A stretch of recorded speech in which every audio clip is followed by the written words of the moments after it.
দিন যেটা পড়ানো হয়েছিল তারপর থেকে আজকে স্টার্ট হচ্ছে প্রিজমের আপতিত ও নির্গত রশ্মির মধ্যে চ্যুতিকোণ নির্ণয় করা। এটা কিভাবে করা হচ্ছে ছবিটার দিকে খেয়াল রাখবে। এখানে ছবিতে যেটা বলেছে এ প্রতিসারক কোণ বিশিষ্ট একটি প্রিজমের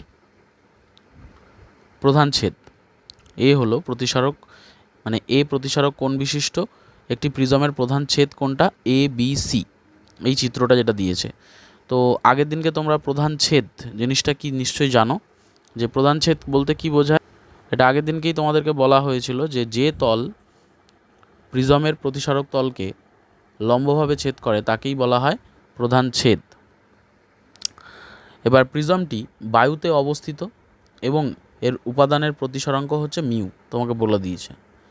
এবার বলছে একটি আলোকরশ্মি PQ প্রিজমটির প্রধান ছেদের প্রতিসারক তল AB এর ওপর কিউ বিন্দুতে আপতিত হয়। ছবিটা দেখতে পাচ্ছ, PQ AB প্রতিসারক তলের ওপর কিউ বিন্দুতে আপতিত হয়েছে এবং প্রতিসরণের নিয়ম অনুযায়ী প্রিজমের মধ্যে দিয়ে QR পথে প্রতিসৃত হয় এবং প্রিজমের অপর প্রতিসারক তল AC এর ওপর R বিন্দুতে দ্বিতীয়বার প্রতিসৃত হয়ে RS পথে প্রিজম থেকে বায়ুতে নির্গত হয়। বায়ু থেকে এসেছিল রশ্মিটি PQ, তারপর প্রিজমের মধ্যে দিয়ে QR পথ ধরে গেছে এবং প্রিজমের মধ্যে থেকে আবার বায়ু মাধ্যমে ফিরে যাচ্ছে RS পথে।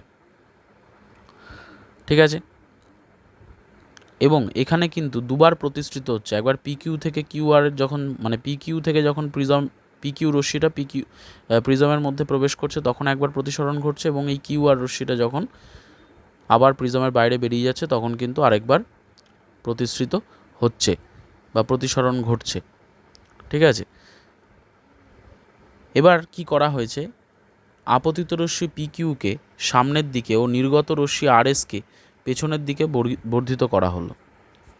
দেখো, PQকে সামনের দিকে সোজা স্ট্রেট বাড়ানো হয়েছে এবং RSকে, এই RS রশ্মিটা তাকে পেছন দিকে বর্ধিত করা হয়েছে, এবং এই বর্ধিত করার ফলে তারা কি হয়েছে, পরস্পর O বিন্দুতে মিলিত হয়েছে। ঠিক আছে, আপতিত রশ্মির অভিমুখ ও নির্গত রশ্মির অভিমুখের অন্তর্বর্তী কোণ আলোকরশ্মির চ্যুতিকোণকে সূচিত করে। মানে আপতিত রশ্মিকে যদি আমি দেখি, আপতিত রশ্মিটা যদি প্রতিসরণ না ঘটতো, যদি সোজা চলে যেত, আর প্রতিসরণ ঘটার পর যে পথ ধরে যাচ্ছে, এই যে কোণটা মাঝে সৃষ্টি হচ্ছে, এইখানে দেখো এখানে লিখে দিয়েছে ডেল্টা কোণ, এটা হচ্ছে চ্যুতিকোণ। অ্যাকচুয়ালি রশ্মিটার যদি কোনো প্রতিসরণ না ঘটে তাহলে সোজা এই পথে যেত সেটা, কিন্তু এখানে দুবার প্রতিসরণের পর রশ্মিটা যাচ্ছে এই পথে, অর্থাৎ কতটা সে বেঁকে গেছে, যতটা বেঁকে গেছে সেটাই তো তার এই চ্যুতিকোণ, এইটাই বলছে, ডেল্টা দিয়ে চিহ্নিত করা হয়েছে চ্যুতিকোণটিকে। এবার বলছে প্রিজমের দুই প্রতিসারক তল AB ও AC-র ওপর যথাক্রমে Q ও R বিন্দুতে অঙ্কিত অভিলম্বদ্বয় প্রিজমের ভেতর N বিন্দুতে মিলিত হয়। ঠিক আছে, আবার বলছি, এই যে প্রিজমের দুই প্রতিসারক তলে AB ও AC এর ওপর অভিলম্ব অঙ্কন করা হয়েছে। ঠিক আছে, কোন কোন বিন্দুতে, একটা Q বিন্দুতে অভিলম্ব, আরেকটা AC এর ওপর R বিন্দুতে অভিলম্ব অঙ্কন করা হয়েছে ডটেড লাইন দিয়ে, এবং সেই অভিলম্ব দুটো কোন বিন্দুতে মিলিত হয়েছে, N বিন্দুতে মিলিত হয়েছে। এবার এই চিত্রানুযায়ী AB প্রতিসারক তলের Q বিন্দুতে আপতন কোণ কত হবে, আর প্রতিসারক কোণ কত হবে বা প্রতিসরণ কোণ। দেখো এখানে চিহ্নিত, এটা যদি অভিলম্ব হয়, অভিলম্বের সঙ্গে আপতিত রশ্মি যে কোণ উৎপন্ন করে সেটাই আপতন কোণ। ঠিক আছে, এটা হচ্ছে অভিলম্ব, আর প্রতিসৃত রশ্মি যেটা QR, সেটা যে কোণ উৎপন্ন করে অভিলম্বের সঙ্গে সেটা হচ্ছে প্রতিসরণ কোণ। তাহলে এখানে আপতন কোণ হচ্ছে I1 আর প্রতিসরণ কোণ হচ্ছে R1। ঠিক আছে, আবার যদি আমি এক্ষেত্রে দেখি, এই রশ্মিটা যখন এই তলের মধ্যে আপতিত হচ্ছে তখন কিন্তু অভিলম্বের সঙ্গে আপতিত রশ্মি যে কোণ উৎপন্ন করছে, অর্থাৎ এক্ষেত্রে আপতন কোণ হয়ে যাচ্ছে R2, আর প্রতিসরণ কোণ অভিলম্বের সঙ্গে প্রতিসৃত রশ্মি যে কোণটা উৎপন্ন করছে সেটা হচ্ছে প্রতিসরণ কোণ, অর্থাৎ এখানে প্রতিসরণ কোণ হচ্ছে I2। ঠিক আছে, এবার দেখো এখানে কি লিখেছে, প্রদত্ত চিত্রে ত্রিভুজ কিউ ও আর এর ক্ষেত্রে ত্রিভুজ কিউ ও আর, এই ত্রিভুজটা লক্ষ্য করো, মাঝের যে ত্রিভুজটা কিউ ও আর, এই ত্রিভুজের ক্ষেত্রে কি বলেছে দেখো, O Q R, O Q R এই কোণটা, ও কিউ আর মানে এদিকের কোণটা যদি আমি একটু দাগ দিয়ে করি, এই কোণটা, শুধু এই কোণটা, এই কোণটার মান কত লিখেছে দেখো, I1 মাইনাস R1। এই কোণটার মান লেখা হয়েছে কত, I1 মাইনাস R1। ঠিক আছে, কেন I1 মাইনাস R1? কারণ রশ্মিটা যদি স্ট্রেট চলে যেত, সেটা না গিয়ে, সেটা কি যাচ্ছে, তো অভিলম্বের সঙ্গে কি হতো, কোনটা I1 এর সঙ্গে যা I1 এর মান যা হতো, যদি স্ট্রেট চলে যেত I2 এর মানও তাই হতো, কিন্তু না গিয়ে যে বেঁকে যাচ্ছে বা প্রতিসৃত হওয়ার সময় অভিলম্বের দিকে সরে আসছে, কতটা সরে আসছে সেটা বের করার জন্য আমরা আগের দিনকে যখন লঘু মাধ্যম থেকে ঘন মাধ্যম বা ঘন মাধ্যম থেকে লঘু মাধ্যমে আলোর প্রতিসরণ করেছিলাম, তখন চ্যুতিকোণ নির্ণয় করার ফর্মুলাটা শিখেছিলাম। এখানেও যতটা চ্যুতি হয়েছে সেটাই বের করা হয়েছে, অর্থাৎ I1 মাইনাস R1, এটাই হচ্ছে এই কোণটার ভ্যালু। তাহলে অন্য দিক দিয়ে দেখতে গেলে ও আর কিউ এই কোণটার মান কি হবে, এই কোণটার মান হবে I2 মাইনাস R2। ঠিক আছে, এটা হচ্ছে লঘু মাধ্যম থেকে ঘন মাধ্যমে প্রবেশ, আর এটা হচ্ছে ঘন মাধ্যম থেকে লঘু মাধ্যমের দিকে যাচ্ছে। ঠিক আছে, আগের দিনকেই বোঝানো হয়েছিল, কারণ লঘু মাধ্যম থেকে ঘন মাধ্যমের দিকে গেলে আপতিত রশ্মি বা আপতন কোণ থেকে প্রতিসরণ কোণটা বাদ দিলে চ্যুতি কোণটা পেয়ে যাই, আর ঘন মাধ্যম থেকে লঘু মাধ্যমে গেলে কি করতে হবে, প্রতিসরণ কোণ থেকে আপতন কোণকে বাদ দিতে হবে, অর্থাৎ এখানে প্রতিসরণ কোণ I2 থেকে R2কে মাইনাস করতে হবে, তাহলে আমি চ্যুতি কোণটা পেয়ে যাব। তাহলে এই দুটো কোণের মান আমি জানতে পেরে গেছি। ঠিক আছে, অর্থাৎ এই যে ডেল্টা কোণটা, ডেল্টা কি, এটা চ্যুতি কোণটা প্রথমে করেছিলাম, এই যে এইদিকে ছবিটা এঁকেছে। তাহলে এই যে ত্রিভুজটা যদি দেখি ও কিউ আর, এই ত্রিভুজের বহিস্থ কোণ হচ্ছে ডেল্টা, মানে ত্রিভুজের বাইরে অবস্থিত, আর আমরা জানি ত্রিভুজের বহিস্থ কোণ অন্তস্থ বিপরীত কোণদ্বয়ের সমষ্টির সমান, অর্থাৎ এই যে দুটো কোণের মান বের করলাম, এই দুটোর যোগফল সমান সমান হবে এই চ্যুতিকোণের মান।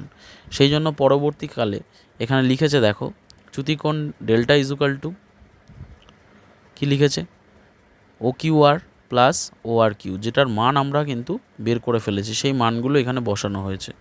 ও কিউ আর এর মান I1 মাইনাস R1 প্লাস ও আর কিউ এর মান কত, I2 মাইনাস R2, এটা বসানো হয়েছে। ঠিক আছে, এবার কি করা হয়েছে, ক্যালকুলেশন, I1 এর পাশে I2কে নিয়ে যাওয়া হয়েছে।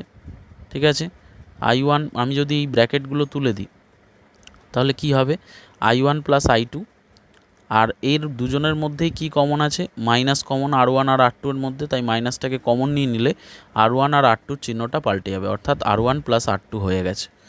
ঠিক আছে, এটা সাজিয়ে লেখা হয়েছে এবং এটাকে লেখা হয়েছে 1 নং সমীকরণ, অর্থাৎ delta equal to I1 plus I2 minus R1 plus R2। এবার আমরা চতুর্ভুজ দেখব, কোন চতুর্ভুজ, AQNR, AQNR, এই যে চতুর্ভুজটা, এই চতুর্ভুজের ক্ষেত্রে দেখো QAR plus ARN plus AQN plus QNR, অর্থাৎ চারটে কোণ, চতুর্ভুজের তো চারটে কোণ থাকে, এই চারটে কোণের সমষ্টি কত হবে, 360 ডিগ্রি, কারণ চতুর্ভুজের চারটি কোণের সমষ্টি হচ্ছে 4 সমকোণ, অর্থাৎ 4 × 90 ডিগ্রি, অর্থাৎ 360 ডিগ্রি। এবার চারটে কোণকে কিভাবে লেখা হয়েছে দেখো, QAR এই কোণটাকে লেখা হয়েছে শুধু এ কোণ এ, প্লাস ARN এই কোণটা 90 ডিগ্রি লেখা হয়েছে। কেন, কারণ ARN আর AQN এগুলো তো লম্বভাবে আছে, এটা প্রধান ছেদ না, প্রিজমের প্রধান ছেদ কীভাবে থাকে, লম্বভাবে থাকে না, অর্থাৎ এই কোণগুলোর মান কত হবে, AQ। আর ওইভাবে যদি না ভাবি, তাহলে এটা তো আমরা অভিলম্ব টেনেছিলাম না, এইভাবে ভাবো, এটা তো অভিলম্ব টানা হয়েছিল, প্রথম দিকেই বলেছিলাম যে কিউ বিন্দুতে একটা অভিলম্ব টানা হয়েছে আর আর বিন্দুতে একটা অভিলম্ব টানা হয়েছে, অর্থাৎ অভিলম্ব টানা মানে কি, এটা 90 ডিগ্রি কোণ হবে, মানে AQN 90 ডিগ্রি হবে, ARNও 90 ডিগ্রি হবে, এই দুটো কোণের মান কত হবে, টোটালটা 90 ডিগ্রি, তাই এখানে এই দুটো কোণের জায়গায় 90 ডিগ্রি প্লাস 90 ডিগ্রি লেখা হয়েছে। আর কিউ এন আর এর মান আমরা জানি না, আর এ কোণের মানও আমরা জানি না, ইজুকাল টু 360 ডিগ্রি। এবার 90 যোগ করলে কত হয়? 180। 180কে এদিকে নিয়ে এলে 360 থেকে 180 বাদ গেলে কত পড়ে থাকবে? 180। অর্থাৎ এ plus Q N R is equal to 180 degree. এবার যে ত্রিভুজটা তৈরি হয়েছে, ত্রিভুজ এন কিউ আর, ত্রিভুজ এন কিউ ত্রিভুজ এন কিউ আর নিচের যে ত্রিভুজটা, এই যে নিচের যে ত্রিভুজটা আমরা দেখতে পাচ্ছি, এই নিচের ত্রিভুজটার ক্ষেত্রে আমরা কি লিখতে পারি? লিখেছে দেখো, R1 plus R2 plus Q N R is equal to 180 degree. এই যে R1 এই কোণটা প্লাস এই কোণটা প্লাস কিউ এন আর মানে এই মাঝের কোণটা, এই তিনটে কোণ যোগ করলে কত হবে? ত্রিভুজের তিনটে কোণের মান আমরা জানি 180 ডিগ্রি, তাই 180 ডিগ্রি লেখা হয়েছে। এবার দেখো, R1 plus R2 plus Q N R এটারও মান 180 ডিগ্রি, আবার A plus Q N R এর মানও 180 ডিগ্রি। অর্থাৎ 2 নং সমীকরণ আর 3 নং সমীকরণে বাম পক্ষগুলোকে আমরা সমান লিখতে পারি, মানে এইটার সঙ্গে এটা সমান লিখতে পারি, কারণ এদের দুজনের ভ্যালুই হচ্ছে 180 ডিগ্রি করে বের করেছি। তাই এটা কি লিখেছে? 2 নং আর 3 নং সমীকরণকে তুলনা করে পাই। তুলনা করলে কি হবে? A plus Q N R is equal to R1 plus R2 plus Q N R, তাই হবে তো? তাহলে দুদিকে যখন কিউ এন আর আছে এবং তাদের চিহ্ন যখন একই আছে, তো কিউ এন আর কেটে যাবে। যারা বুঝতে পারছো না কথা, তাদেরকে একটু লিখে দেখাচ্ছি আমি কি বলতে চাইছি। দেখো, লক্ষ্য করো, A plus Q N R is equal to 180 degree, এটা 2 নং সমীকরণে বলেছে। আবার R1 plus R2 plus Q N R is equal to 180 degree 3 নং সমীকরণে বেরিয়েছে। যেহেতু দুজনেরই মান সমান, তাই আমরা লিখতে পারি কি? A plus Q N R is equal to R1 plus R2 plus Q N R. এবার এই কিউ এন আর কেটে যাবে, কারণ কিউ এন আরকে এদিকে নিয়ে এলে মাইনাস হয়ে যাবে। অর্থাৎ আলটিমেট পড়ে থাকবে এ equal to R1 plus R2। ঠিক আছে, এবার আবার অঙ্কে বইয়ের মধ্যে দেখো কি বলেছে।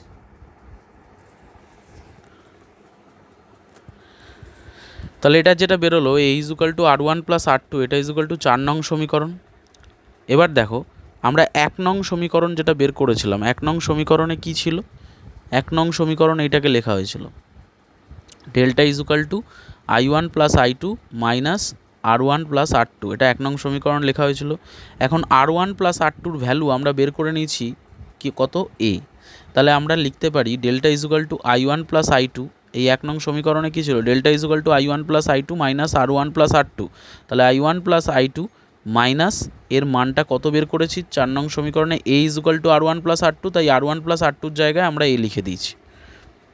ওকে, তার মানে এই যে এ প্রতিসারক কোণ, এর মানটা জানতে হবে, আর তোমাকে আপতন কোণ মানে কতটা রশ্মি কত কোণে আপতিত হচ্ছে, আর যখন রশ্মিটা বেরোচ্ছে তখন কত কোণে প্রতিসৃত হচ্ছে সেই কোণটা, আর এদিকে যখন আপতিত হচ্ছে আপতন কোণের মানটা, আর প্রতিসারক কোণ কত, প্রধান ছেদের প্রতিসারক কোণ কত, এই তিনটে জিনিস বলে দিলে তুমি চ্যুতিকোণ ইজিলি বের করে নিতে পারবে। অর্থাৎ এখানে প্রমাণটা ছিল প্রিজমের আপতিত ও নির্গত রশ্মির মধ্যে চ্যুতিকোণের কী সম্পর্ক। প্রিজমের আপতিত আর নির্গত রশ্মি এই দুটোর সঙ্গে চ্যুতিকোণের মধ্যে আরেকটা জিনিস জানতে হবে, সেটা হচ্ছে কার মান? এই প্রতিসারক কোণের মান। ঠিক আছে, এই হলো ব্যাপার। তাহলে আমি যদি দুটো আপতিত এবং নির্গত রশ্মি দুটো এই কোণ দুটো যোগ করে তার থেকে যদি প্রতিসারক কোণটা যদি মাইনাস করে দিই, তাহলে আমি চ্যুতিকোণটা বেরিয়ে যাবে বা চ্যুতিকোণটা পেয়ে যাব। এটি হলো প্রিজমের প্রতিসরণের ক্ষেত্রে আপতিত ও নির্গত রশ্মির মধ্যে চ্যুতিকোণের রাশিমালা। প্রসঙ্গত উল্লেখ্য যে প্রিজমের উপাদানের প্রতিসরাঙ্ক এর পারিপার্শ্বিক মাধ্যমের প্রতিসরাঙ্কের তুলনায় যদি বেশি হয়, তাহলে প্রিজমের মধ্যে দিয়ে আলোক রশ্মির প্রতিসরণের পর নির্গত রশ্মি ওই প্রিজমের ভূমির দিকে বেঁকে যায়। কিন্তু প্রিজমের উপাদানের প্রতিসরাঙ্ক যেটা এখানে হয়েছে ভূমির দিকে বেঁকে যাচ্ছে। আর যদি উল্টো হয়, মানে অর্থাৎ প্রিজমের উপাদানের প্রতিসরাঙ্ক পারিপার্শ্বিক মাধ্যমের প্রতিসরাঙ্ক অপেক্ষা যদি কম হয়, তাহলে নির্গত রশ্মি প্রিজমের শীর্ষবিন্দুর দিকে বেঁকে যাবে, অর্থাৎ উল্টো দিকে ওপরের দিকে উঠে যাবে।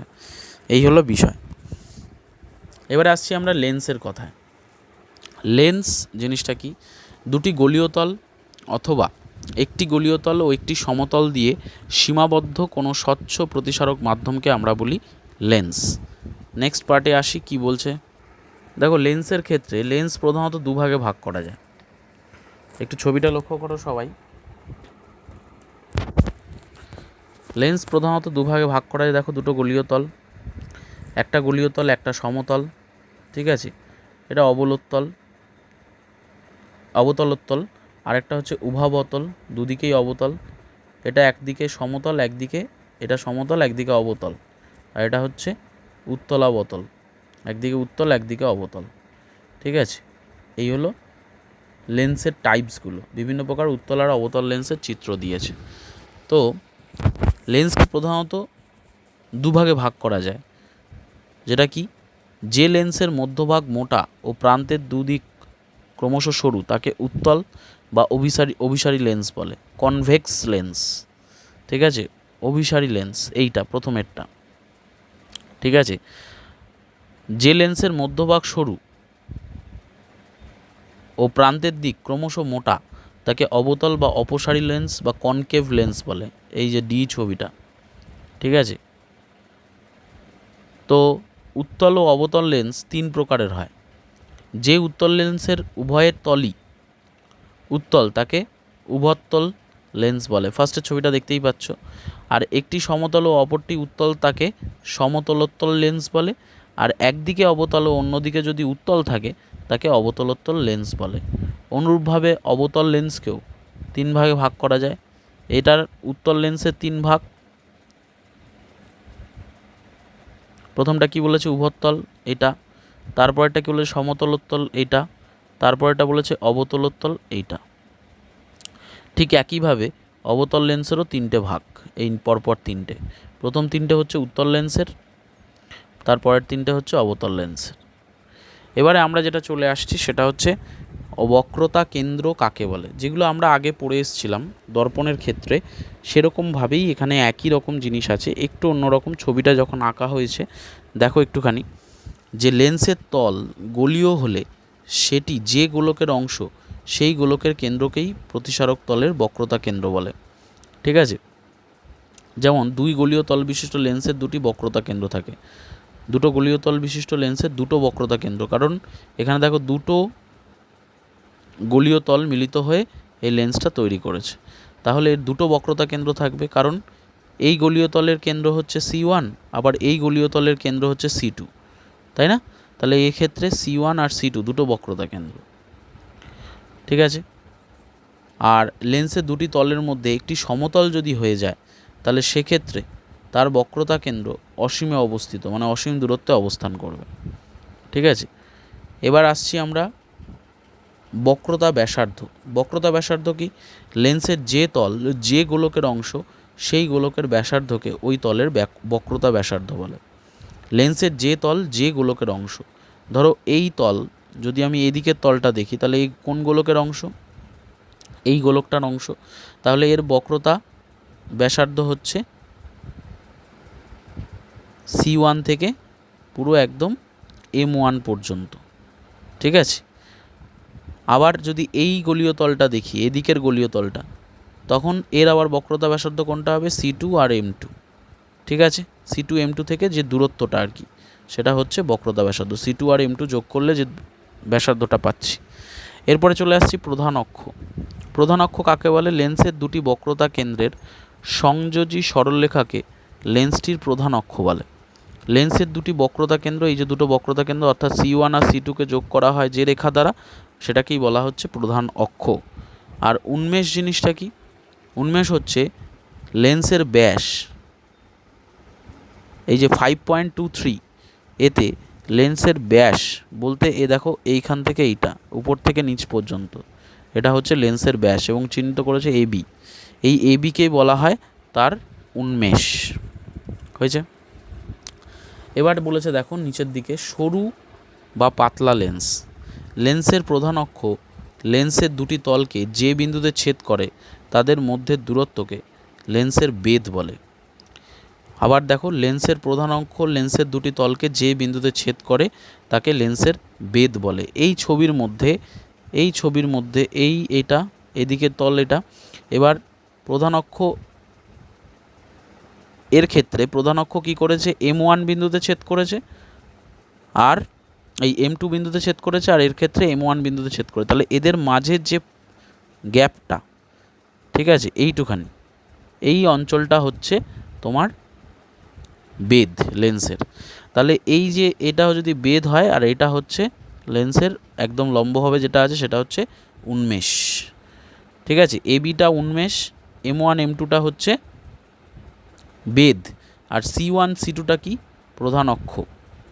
এই চিত্র দেখে দেখে তোমাকে কিন্তু মাথায় রাখতে হবে কোনটা কি। ওকে, নেক্সট পার্টে আসছি। এবার যেটা হচ্ছে সেটা হচ্ছে আলোক কেন্দ্র কাকে বলে।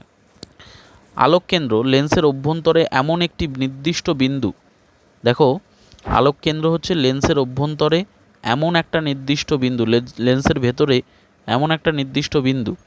এই যে এইখানে দেখো চিত্রের মধ্যে ও বিন্দুটা যেটা চিহ্নিত করেছে, ঠিক আছে, মানে লেন্সের বেধ আর লেন্সের উন্মেষ যে বিন্দুতে ছেদ করেছে সেই বিন্দু দিয়েই গেছে। ঠিক আছে, বলছে আলোক কেন্দ্র লেন্সের অভ্যন্তরে এমন একটি নির্দিষ্ট বিন্দু যে বিন্দুর মধ্যে দিয়ে আলোকরশ্মি গেলে রশ্মিটির কোনো চ্যুতি হয় না, অর্থাৎ লেন্সে কোনো রশ্মি আপতিত হলে প্রতিসরণের পর আলোক কেন্দ্রের মধ্যে দিয়ে গেলে দ্বিতীয় তলে নির্গত রশ্মি আপতিত রশ্মির সমান্তরালভাবে নির্গত হয়। ঠিক আছে, তার মানে আলোক কেন্দ্র লেন্সের অভ্যন্তরে অবস্থিত একটা নির্দিষ্ট বিন্দু, যে বিন্দুর মধ্যে দিয়ে আলোক রশ্মিটি গেলে রশ্মিটির কোনো চ্যুতি হয় না। দেখো এইখানে কিউ থেকে তুমি যদি আর পর্যন্ত রেখাটাকে দেখো একদম স্ট্রেট লাইন, তাই নয় কি, অর্থাৎ লেন্সে কোনো রশ্মি আপতিত হলে প্রতিসরণের পর, দেখো এখানে আপতিত হচ্ছে আর প্রতিসরণের পর একটু তো বেঁকে যাচ্ছে, তো এই রশ্মিটাকে পেছন দিকে বাড়ালে আর এই পিকিউ রশ্মিটাকে সামনের দিকে বাড়ালে দুটো স্ট্রেট লাইন হবে, মানে সমান্তরাল রশ্মি হবে। ঠিক আছে, এখানে যদিও আমি এখানে আঁকছি না, আমি একটু এঁকে দেখানোর চেষ্টা করছি। এটা যদিও আমি হাত দিয়ে এঁকেছি বিষয়টাকে, দেখো এই আপতিত রশ্মি এই যাচ্ছে, যাওয়ার পর প্রতিসৃত হচ্ছে, তো প্রতিসৃত রশ্মিটাকে যদি আমি পেছন দিকে ডট ডট হাত দিয়ে এঁকেছি তাই একটু বেঁকে গেছে রশ্মিটা, এটাকে যদি ডট ডট দিয়ে বাড়ানো হয় আর আপতিত রশ্মিটাকে সামনের দিকে ডট ডট দিয়ে বাড়ানো হয়, তার ফলে দুটো সরলরেখা যে পাবো এরা দুজন পরস্পরের কি হবে, সমান্তরাল হবে, মানে কখনোই একে অপরকে বা একে অপরের সাথে মিলিত হবে না। ঠিক আছে, এটাই এখানে বলতে চাইছি। তার মানে এই চিত্রটার মধ্যে বলেছে আপতিত রশ্মি পিকিউ লেন্সের অভ্যন্তরে কিউ বিন্দুর মধ্যে দিয়ে গেলে, ঠিক আছে, পিকিউ রশ্মির অভ্যন্তরে কিউ বলছি ও বিন্দুর মধ্যে দিয়ে গেলে প্রতিসৃত রশ্মি পিকিউ এর সমান্তরালভাবে আর এস পথে নির্গত হবে। ঠিক আছে, এবং ওই ও বিন্দুই হলো লেন্সের আলোক কেন্দ্র, তার মানে এর মাঝে যে ও বিন্দুটা আঁকা হয়েছে এটাই হচ্ছে আলোক কেন্দ্র, এবং আলোক কেন্দ্রটা দেখো প্রধান অক্ষের ওপর অবস্থান করে। ঠিক আছে, লেন্সের প্রধান অক্ষের ওপর অবস্থান করে। এবার আসছি আমরা ফোকাস তল এবং ফোকাস দূরত্ব কাকে বলে দেখে নাও।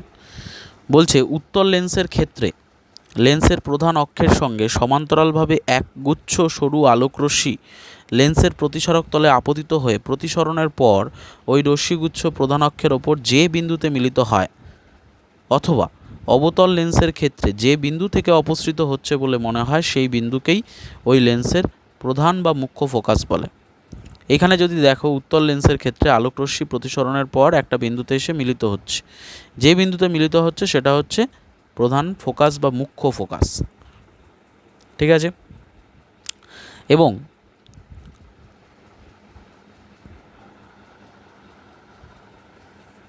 একটা জিনিস লক্ষ্য করো, এই যে মাঝে প্রধান অক্ষ বরাবর যে রেখাটা যাচ্ছে তার কিন্তু কোনো রকম প্রতিসরণ ঘটছে না, একদম স্ট্রেট চলে যাচ্ছে, এবং যে বিন্দুর মধ্যে দিয়ে গেলে এর ক্ষেত্রে কোনো প্রতিসরণ হচ্ছে না, সেটাকে কি বললাম, এক্ষুনি বলে এলাম, সেটাকে বলা হয় আলোক কেন্দ্র।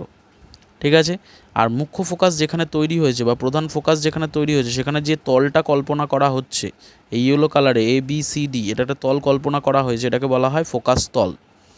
অন্যদিকে যদি অবতল দর্পণ হয়, অবতল দর্পণের ক্ষেত্রে কি হয়, রশ্মিগুলো অপসৃত হয়ে যায়, এখানে যেমন মিলিত হচ্ছে অভিসারী আলোকরশ্মির গুচ্ছরূপে একটা বিন্দুতে এসে মিলিত হচ্ছে, এক্ষেত্রে কিন্তু অপসৃত হয়ে যায় বলে মনে হয়, এবং এই অপসৃত রশ্মিগুলোকে যদি ডট ডট দিয়ে পেছন দিকে বর্ধিত করা হয় তা যে বিন্দুতে গিয়ে মিলিত হয়, অর্থাৎ যে বিন্দু থেকে অপসৃত হচ্ছে বলে মনে হয় সেই বিন্দুটাকেই বলা হয় প্রধান ফোকাস বা মুখ্য ফোকাস। এর ক্ষেত্রেও ABCD যে তলটা কল্পনা করা হয়েছে সেটা হচ্ছে ফোকাস তল। ওকে, এবার দেখো এখানে লিখেছে যে লেন্সের আলোক কেন্দ্র থেকে প্রধান ফোকাস পর্যন্ত দূরত্বকে ফোকাস দূরত্ব বলে। এখানে যদি লেন্সের আলোক কেন্দ্র কোনটা, এইটা, এই বিন্দু থেকে মুখ্য ফোকাস পর্যন্ত দূরত্বকে বলা হয় কি? এই আলোক কেন্দ্র দেখো ও, এখানে লেখে নি ও আর এফ, ও এফটা হচ্ছে ফোকাস দূরত্ব এবং এটাকে লেখা হয় ছোট হাতের এফ দ্বারা, ঠিক আছে। আর প্রধান ফোকাসের মধ্যে দিয়ে লেন্সের প্রধান অক্ষের সঙ্গে লম্বভাবে অবস্থিত তলকে ফোকাস তল বলে। এই যে তলটা যেটা আঁকা হয়েছে, লম্বভাবে আঁকা হয়েছে তলের সঙ্গে, এটাকে বলা হচ্ছে ফোকাস তল। এবিসিডি এর ক্ষেত্রে আর এর ক্ষেত্রে এবিসিডি, দুটো ক্ষেত্রেই এবিসিডি ফোকাস তল। এইবার এখানে একটা জিনিস বলেছে, লেন্সের দুটি ফোকাস থাকে, কিন্তু লেন্সের দুটি ফোকাস থাকে কিন্তু গলীয় দর্পণের একটি ফোকাস থাকে। কারণ গলীয় দর্পণের আলো আপতিত ও প্রতিফলিত রশ্মি একই মাধ্যমে থাকে, কিন্তু লেন্সের আলোর আপতিত ও প্রতিসৃত রশ্মি দুটি আলাদা আলাদা মাধ্যমে গঠিত হয়, ঠিক আছে। সেই জন্য এর ক্ষেত্রে কি হয়, ফোকাস দুটো থাকে। এরপর আসছি লেন্সের অভিসারী ও অপসারী ক্রিয়া। প্রধান অক্ষের সঙ্গে সমান্তরাল একগুচ্ছ আলোকরশ্মি উত্তল লেন্স কর্তৃক প্রতিসৃত হয়ে অভিসারী রশ্মিগুচ্ছে পরিণত হয়। অভিসারী রশ্মিগুচ্ছ কাকে বলে? যখন যে রশ্মিগুলো একটা বিন্দুতে এসে মিলিত হয়, ঠিক আছে। তাই উত্তল লেন্সকে অভিসারী লেন্স বলে। এক্ষেত্রে দেখতেই পাচ্ছি রশ্মিগুলো প্রতিসৃত হওয়ার পর একটা বিন্দুতে এসে মিলিত হচ্ছে, তাই এটা অভিসারী লেন্স। কিন্তু অবতল লেন্সের ক্ষেত্রে দেখা যাচ্ছে রশ্মিগুলো অপসৃত হচ্ছে বলে মনে হচ্ছে, একটা বিন্দু থেকে অপসৃত হচ্ছে বলে মনে হচ্ছে, তাই অবতল লেন্সকে বলা হয় অপসারী লেন্স, ঠিক আছে। ব্যাস, এইটা এই পর্যন্তই ঠিক আছে। এর পরের টপিক, এটার দরকার নেই অতটা। লেন্সকে কিছু প্রিজমের সমন্বয় রূপে কল্পনা করে অভিসারী অপসারী ক্রিয়ার ব্যাখ্যা তোমরা নিজেরা পড়তে পারো, বাট অতটা ইম্পর্টেন্ট নয়। এবারে আসছি উত্তল লেন্স দ্বারা প্রতিবিম্ব গঠনের ক্ষেত্রে বৈশিষ্ট্যগুলি। উত্তল লেন্সের প্রধান অক্ষের ওপর অবস্থিত কোনো বস্তুর অবস্থানের ওপর নির্ভর করে লেন্স কর্তৃক গঠিত প্রতিবিম্বের প্রকৃতি, আকার ও অবস্থানের পরিবর্তন হয়। উত্তল লেন্স কর্তৃক কোনো বস্তু প্রতিবিম্ব গঠনের ক্ষেত্রে কী কী ধর্মগুলোকে কাজে লাগানো হয় দেখো। নাম্বার 1, যে রশ্মিগুলি লেন্সের প্রধান অক্ষের সমান্তরালভাবে আপতিত হয় সেই রশ্মিগুলি লেন্স কর্তৃক প্রতিসরণের পর লেন্সের প্রধান ফোকাস বা মুখ্য ফোকাস দিয়ে যায়। যে রশ্মি লেন্সের আলোক কেন্দ্র দিয়ে যায় তার কিন্তু কোনো পরিবর্তন হয় না, অভিমুখের কোনো পরিবর্তন হয় না। আর 3 নম্বর, প্রধান অক্ষের ওপর লম্বভাবে অবস্থিত কোনো বস্তুর প্রতিবিম্ব প্রধান অক্ষের ওপর কি থাকে, লম্বভাবে গঠিত হয়। আমরা ফোকাস তল যেটাকে বলেছিলাম সেটা কিভাবে অবস্থিত, প্রধান অক্ষের সঙ্গে লম্বভাবে অবস্থিত, তাই না? তো সেখানে যদি কোনো প্রতিবিম্ব গঠিত হয় সেই প্রতিবিম্বটাও প্রধান অক্ষের সঙ্গে কি হবে, লম্বভাবে অবস্থান করবে। ওকে, এবার আমরা আজকে একটা টপিক, যে বস্তু যদি অসীম দূরত্বে অবস্থিত হয়, তবে লেন্স থেকে যদি বস্তু অসীম দূরত্বে অবস্থিত হয় তাহলে তার ক্ষেত্রে প্রতিবিম্ব কোথায় গঠিত হবে, এই শুধু একটা টপিক আমরা এখানে আজকে পড়ব। কি বলেছে দেখো, লেন্স থেকে অসীম দূরত্বে অবস্থিত, অসীম দূরত্ব মানে বুঝতেই পারছো এটা পিকিউটা লেন্স থেকে অনেকটাই দূরত্বে অবস্থিত, তো যেটা মেজারমেন্ট করা যায় না, মানে অসীম দূরত্ব অবস্থিত বস্তুর প্রতিবিম্ব লেন্সের ফোকাস তলে গঠিত হয়। এই লেন্সের যে ফোকাস তল এখানে ডটেড লাইন দিয়ে কল্পনা করা হয়েছে, এই ফোকাস তলের মধ্যে গঠিত হয় এবং এটি সদ হয়, অর্থাৎ একটা বিন্দুতে এসে রশ্মিটা মিলিত হচ্ছে, তাই জন্য সদ। উল্টানো অবশীর্ষ হয়, দেখো এখানে নিচের দিকে আঁকা হয়েছে, এটা যদি বস্তুটা পিকিউটা উপরে আছে কিন্তু এর ক্ষেত্রে দেখো বস্তুটা নিচের দিকে তৈরি হয়েছে, ঠিক আছে, প্রধান অক্ষের নিচের দিকে, তাই অবশীর্ষ বলেছে। এবং বস্তুর তুলনায় আকারে খুবই ছোট হয়, দেখো পিকিউটা এখানে আকৃতি কতটা আর এখানে যে পিকিউটা তৈরি হয়েছে খুবই ছোট। চিত্রে LL1 হলো একটা উত্তল লেন্স। এই লেন্সের প্রধান অক্ষের ওপর কি আছে, আলোক কেন্দ্র থেকে, এখানে আলোক কেন্দ্র ও থেকে অসীম দূরত্বে, অনেকটাই দূরত্বে একটি বস্তু পিকিউ খাড়াভাবে আছে, মানে লম্বভাবে আছে।